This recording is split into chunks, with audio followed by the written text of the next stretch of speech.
السلام علیکم۔ دنیا کی کوئی بھی جنگ ہو اس وقت اس میں کئی عوامل ہوتے ہیں اور داخلی کے ساتھ ساتھ بیرونی عوامل بعض اوقات اندرونی عوامل سے زیادہ کار فرما رہتے ہیں۔ مجاہدین نے جب سوویت یونین کے خلاف مزاحمت کی تو اس میں بھی ایک بڑا فیکٹر ان کی فتح کا یہ تھا کہ امریکہ نے اور مغرب نے، عالم عرب نے اور پاکستان نے کھل کے اور ڈٹ کے مجاہدین کو سپورٹ کیا۔ لیکن بہرحال سوویت یونین کو شکست دینے کا اصل کریڈٹ پھر ان مجاہدین کو جاتا ہے کہ جنہوں نے جانیں قربان کر دی، جنہوں نے خون بہایا، یا پھر ان مہاجرین کو جاتا ہے کہ جنہوں نے ہجرت کی صعوبتیں برداشت کر دی۔ اسی طرح طالبان کی جو فتح ہے اس میں بھی امریکہ کے اپنے بلنڈرز کا، امریکہ کے کئی دیگر ممالک کے مفادات کا خیال نہ رکھنے کا، پھر ایران کا، پاکستان کا، رشیا کا اور اسی طرح دیگر ممالک کے رول کا عنصر بھی اس میں بنیادی تھا۔ افغان حکومت کی پور پرفارمنس جو اشرف غنی اور حامد کرزئی صاحب کی حکومتیں تھیں وہ بھی ایک بڑا عامل تھا، لیکن بہرحال اختلاف یا اتفاق کے باوجود اصل کریڈٹ وہ ان طالبان کو جاتا ہے جو اس دوران مزاحمت کرتے رہیں، جنہوں نے اپنے جسموں سے بم باندھ کے اپنے آپ کو اڑا دیا، جو اپنا خون بہاتے رہے، جنہوں نے گوانتانامو جیل کی صعوبتیں برداشت کی، باگرام جیل کی صعوبتیں برداشت کی۔ اور اس میں مثلا اگر ہم دیکھیں صرف ایک حقانی فیملی کو تو کتنے بھائی ہیں جو سراج الدین حقانی کے کہ جو اس اسٹرگل میں یا اس جدوجہد میں اس دنیا سے چلے گئے۔ پھر اگر ہم طالبان کے امیر المومنین ملا ہبت اللہ کو دیکھیں تو انہوں نے اپنے سگے بیٹے عبد الرحمن ان سے فدائی حملہ کروایا تھا۔ اب اپنے جگر گوشے کو قربان کرنا یہ کوئی معمولی بات نہیں ہے۔ تو بنیادی کریڈٹ بہرحال باقی تمام فیکٹرز کے ہوتے ہوئے بھی ہمارے اتفاق یا عدم اتفاق کے باوجود طالبان کو جاتا ہے کہ جنہوں نے 20 سال تک لمبی اور طویل جدوجہد کی یا روپوشی کی زندگی گزاری، ان کے فیملیز بھی ڈسٹرب ہوئے، قید و بند کی صعوبتیں بھی آئی اور میدان پہ لڑنے کے مراحل بھی آئے۔ تو یہ زبان سے کہنا تو آسان ہوتا ہے لیکن عمل کرنا بڑا مشکل ہوتا ہے۔ پھر جب کابل جس طریقے سے ان کے قبضے میں آیا تو حقیقت یہ ہے کہ جس طرح یہ پوری دنیا کے لیے ایک سرپرائز تھا تو وہ خود طالبان کے لیے بھی ایک سرپرائز سے کم نہیں تھا۔ طالبان کو اپنی فتح کا یقین تھا اور خصوصاً قطر ڈیل کے بعد تو وہ بالکل اس بات پہ مطمئن تھے کہ جلد یا بدیر کابل نے ان کی جولی میں ہی آ گرنا ہے۔ لیکن اتنا جلدی ان کی جولی میں آ گرے گا اور اشرف غنی اتنے جلدی بھاگ جائیں گے اور افغان فوج اس طرح جلدی تحلیل ہو جائے گی، یہ خود طالبان کے وہم و گمان میں بھی نہیں تھا۔ اس لیے طالبان نے جتنی زیادہ جنگی میدان میں تیاریاں کی تھی، بدقسمتی سے حکومتی معاملات چلانے کے لیے طالبان کے ہاں کوئی تیاری نہیں تھی، کیونکہ یہ جو کچھ ہوا یہ ان کی توقع سے بھی کئی ماہ پہلے ہوا۔ اب اس وقت طالبان کو سب سے بڑا چیلنج یہ درپیش ہے کہ وہ ملک کا نظام کیسے سنبھالیں اور کیسے چلائیں، کیونکہ ان کی تیاری تو 99% وہ جنگ کے لیے تھی، وہ مزاحمت کے لیے تھی۔ مثلا اس وقت جو کابل میں ابتدا میں جن فورسز نے کنٹرول سنبھال دیا، جن کو بدری فورس کہتے ہیں، تو یہ تو وہی تھے کہ جو سراج الدین حقانی نے فدائی کارروائیوں کے لیے تیار کیے تھے، یا پھر اگر اس دوران قیوم ذاکر کے، ملا قیوم ذاکر کے یا کسی اور کمانڈر کے لوگ داخل ہوئے ہیں تو وہ بھی حکمرانی کے لیے تیار نہیں تھے۔ پھر خود طالبان نے بھی اپنی صفوں میں یہ فیصلہ نہیں کیا تھا، ابتدا سے کوئی ہوم ورک نہیں تھا کہ کون وزیر ہوگا، کون مشیر ہوگا، کس طرح ڈیل کیا جائے گا دنیا کے ساتھ، پڑوسی ممالک کے ساتھ۔ اس لیے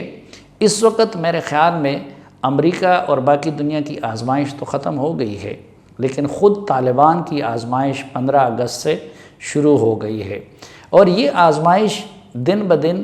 سنگین ہوتی جا رہی ہے۔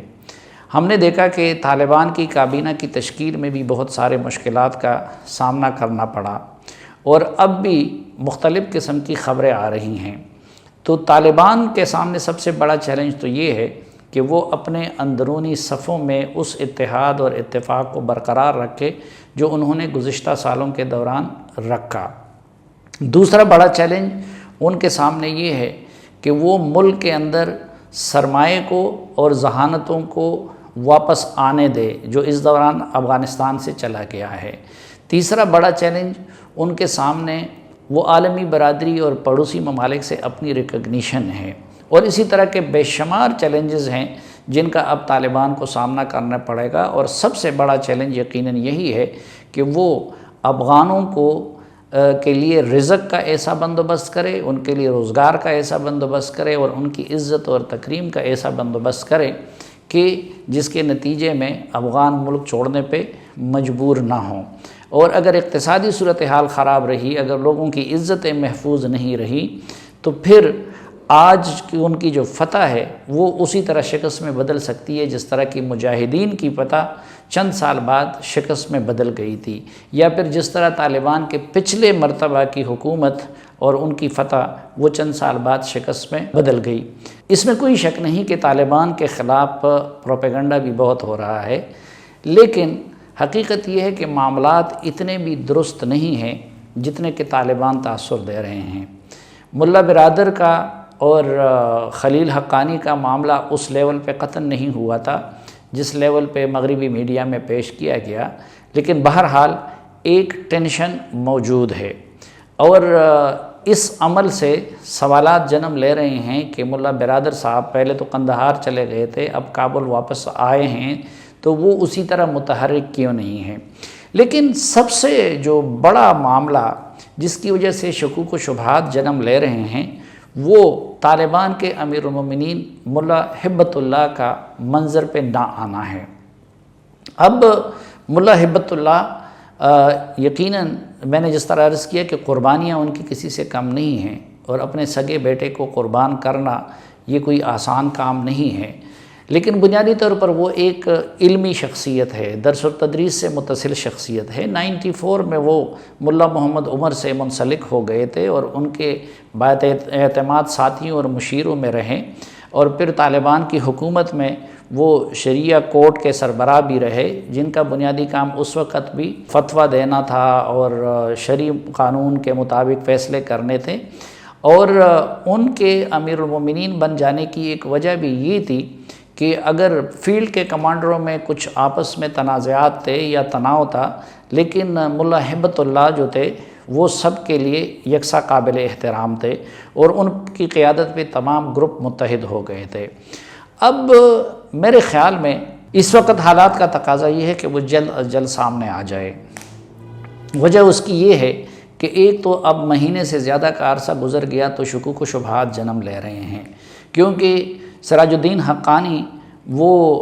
بلیک لسٹ میں بھی شامل تھے، ایف بی آئی نے ان کے سر کی قیمت بھی مقرر کی تھی، وہ کابل میں آئے، انہوں نے وزارت کا چارج بھی سنبھال لیا۔ اسی طرح طالبان کے کئی دیگر رہنما جو بلیک لسٹ میں تھے وہ تو منظر عام پہ آ گئے، لیکن یہ بھی عجیب اتفاق ہے کہ ملا ہبت اللہ جو ہے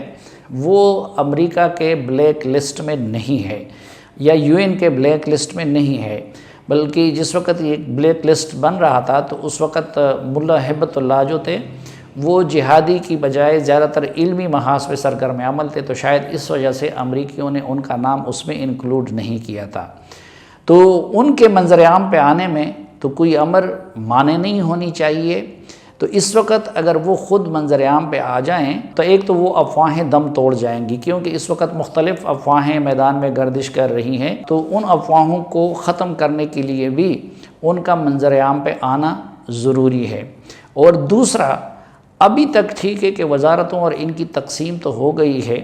لیکن وزارتوں نے اس طرح کی ڈیلیوری شروع نہیں کی ہے، اور میرے خیال میں اگر طالبان کی صفوں میں کچھ اختلافات ہیں یا نہیں بھی ہیں اور مستقبل میں ان کے جنم لینے کا خطرہ ہے، تو اس کے لیے بھی ضروری ہے کہ ملا ہبت اللہ جیسے غیر متنازعہ شخصیت جن کو وہ امیر المومنین کہتے ہیں